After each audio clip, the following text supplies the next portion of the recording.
நம்மளுடைய தலை அப்படின்னாலே நிறைய போராட்டங்களை சந்தித்த ஒரு ஆள் தான். தமிழ் சினிமாவில் உச்ச நட்சத்திரமாக இருக்கும் அஜித் கடந்த மார்ச் மாதம் திடீரென மருத்துவமனையில் அனுமதிக்கப்பட்டார். அறுவை சிகிச்சை நடந்ததாக தகவல் வெளிவந்தது. இது எல்லாருக்குமே ரொம்ப அதிர்ச்சியை ஏற்படுத்தினுச்சு.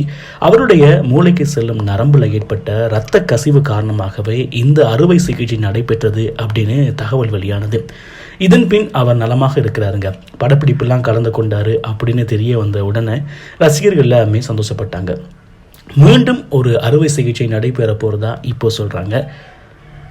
இந்நிலையில் தற்போது அஜித் கைவசம் 2 திரைப்படங்கள் இருக்குது. விடாமுயற்சி, அதுக்கு பிறகு குட் பேட் அக்லி படத்தை கையோடு முடித்துவிட்டு மீண்டும் ஒரு அறுவை சிகிச்சை செய்ய தயாராக இருப்பதாக அஜித் பக்கமாக இருந்து தகவல் வெளியாகிக்கிட்டு இருக்கு. கடந்த மார்ச் மாதம் நடந்த அறுவை சிகிச்சையை தொடர்ச்சியாகத்தான் இதுவும் நடக்கப் போவதாக சொல்கிறாங்க.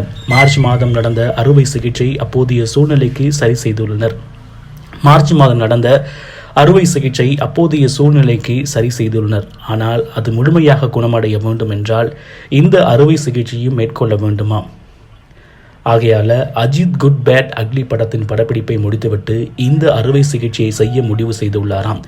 இந்த அறுவை சிகிச்சை செய்த பின் 1 வருடம் ஓய்வு எடுக்க போறாராம் அஜித். அதனால் அவர் படங்களில் நடிக்க மாட்டார் அப்படின்னு சொல்லப்படுது.